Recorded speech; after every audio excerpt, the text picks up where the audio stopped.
Ada perkembangan menarik soal pabrik tekstil Sritek di Solo.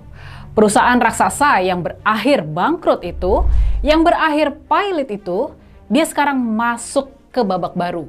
Sebuah drama baru di Kejaksaan Agung. Sebuah drama korupsi. Dan bisa jadi ada kemungkinan kasus korupsi raksasa ini bakal menyeret-nyeret juga keluarga Raja Jawa di Solo. Ini bisa jadi bakal jadi skandal yang besar sekali. Cerita soal drama korupsi di Sritek ini mungkin bisa kita mulai di Bandung. Bukan di Solo, tapi di Bandung. Yakni di Bank BJB yang berpusat di Bandung.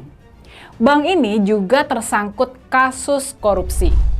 Kalian pasti sudah tahu kasusnya. Yakni korupsi belanja iklan yang mencapai sekitar 200 miliar. Yang kemungkinan juga bakal menyeret mantan Gubernur Jawa Barat, Kang Ridwan Kamil. Di kasus ini, mantan Direktur Utama Bank BJB, yakni Pak Yudi Renaldi, dia sudah ditetapkan sebagai tersangka oleh KPK, oleh Komisi Pemberantasan Korupsi.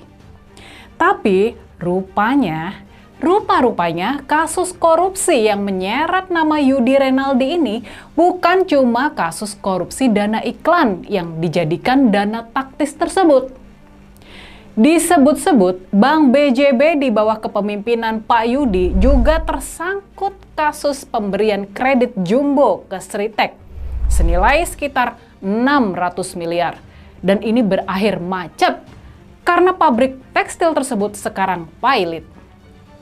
Nah, yang sekarang sedang diselidiki oleh Kejaksaan Agung adalah kasus korupsi Bank BJB dalam pemberian kredit raksasa kepada Sritek.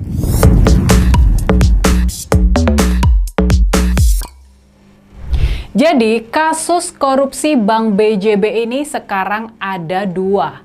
Satu, kasus dana iklan senilai sekitar 200 miliar yang ditangani oleh KPK. Yang kedua, kasus kredit Sritek senilai sekitar 600 miliar yang ditangani sama Kejaksaan Agung. Bisa jadi ini menimbulkan tanda tanya juga. Mengapa kasus-kasus korupsi Bank BJB ditangani sama dua lembaga berbeda? Kenapa kasus korupsi kredit Sritek ditangani sama Kejaksaan Agung dan bukan KPK? Soal ini, jangan khawatir, kita bakal bahas sesudah kita bedah inti dari kasus korupsinya dulu. Jadi, kita tahu dari pemberitaan bahwa Kejaksaan Agung sekarang ini sudah memanggil manajer accounting Sritek, yakni Yefta Bagus Setiawan, sebagai saksi dalam kasus korupsi ini. Kejaksaan Agung sedang menyelidiki kucuran kredit dari banyak bank kepada Sritek. Ada kucuran kredit dari Bank BJB, Bank Jateng, dan juga Bank DKI. Pertanyaannya, mengapa bank-bank itu berani mengucurkan kredit dalam jumlah besar? Padahal Sritek dalam kondisi yang tidak bagus. Padahal Sritek sudah menuju kondisi bangkrut. Ada apa dengan kucuran kredit dari bank-bank plat merah tersebut? Mengapa mereka begitu gegabah dalam mengucurkan kredit? Kenapa Sritek jadi begitu menarik di mata bank-bank tersebut? Apakah ini disebabkan karena Sritek berada di Solo? Apakah ini disebabkan karena Sritek punya kedekatan hubungan dengan penguasa negeri ini ketika itu?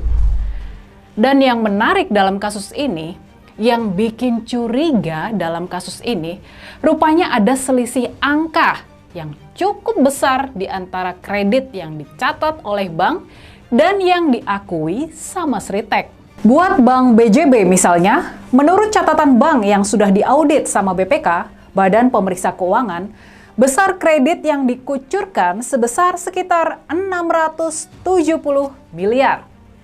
Nah, masalahnya di pembukuan Sritek, di laporan keuangan Sritek, besar kredit dari Bank BJB cuma tercatat sebesar sekitar 593 miliar. Jadi ada selisih yang besar, yakni sebesar 77 miliar di antara pencatatan di Bank BJB dan di Sritek. Sementara itu, buat Bank Jateng, menurut pencatatan bank, kredit Sritek senilai sekitar 500 miliar.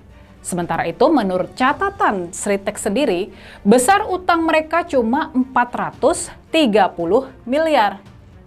Jadi, di sini juga ada selisih yang cukup besar, yakni sekitar 70 miliar rupiah.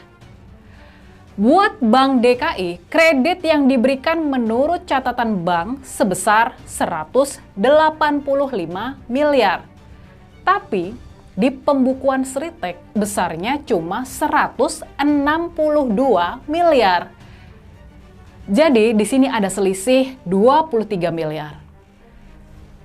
Nah, pertanyaannya sekarang, pertanyaan para penyidik Kejaksaan Agung, kenapa ada selisih yang cukup besar antara 11-14% dalam pencatatan bank-bank dan Sritek? Mengapa uang yang diterima oleh Sritek yang diakui sudah diterima oleh Sritek, mengapa jumlahnya lebih sedikit dibandingkan yang sudah dikucurkan oleh bank-bank? Pertanyaan lanjutannya, kemana selisih uang yang besar ini, yang totalnya mencapai 170 miliar. Kemana selisih uang ini mengalir? Adakah pihak ketiga? Adakah orang kuat yang minta bagian dari kucuran kredit ini? Siapa kira-kira orangnya? Nah, yang bikin kasus ini tambah menarik lagi, pertanyaannya, apakah mantan Dirut Bank BJB, Pak Yudi Renaldi, apakah dia bisa dan sudah menjelaskan kemana, kepada siapa selisih uang dari Bank BJB itu mengalir? Untuk apa uang selisih itu mengalir? Siapa pihak yang begitu berkuasa sehingga bisa minta jatah sampai sebesar 77 miliar? Apakah Pak Yudi Renaldi sudah bernyanyi? Nah, disinilah muncul desas-desusnya. Ini baru desas-desus loh ya. Jadi sekarang muncul desas-desus kalau dana selisih pembayaran yang mencapai 170 miliar itu adalah jatah yang mengalir ke seorang pangeran, yang mengalir ke putra dari Raja Solo. Makanya nih, kalau kasusnya seperti ini, kita jadi bisa mengerti kenapa kasus Sritek ini ditangani sama Kejaksaan Agung, bukannya KPK. Kita tahu kalau Kejaksaan Agung lebih bebas dari cawe-cawe Kerajaan Solo dibandingkan dengan KPK. Oke, itu saja pembahasan kita soal kasus korupsi Sritek dan bank-bank plat merah yang sedang ditangani sama Kejaksaan Agung.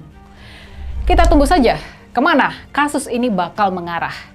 Apakah benar bakal menjerat Kerajaan Solo? Apakah benar kasus ini bisa digunakan buat menyetop cawe-cawe dari Kerajaan Solo selama ini yang bikin kisruh politik nasional? Nah, gimana nih kalau menurut kalian? Tulis ya komen dan analisa kritis kalian di kolom komentar.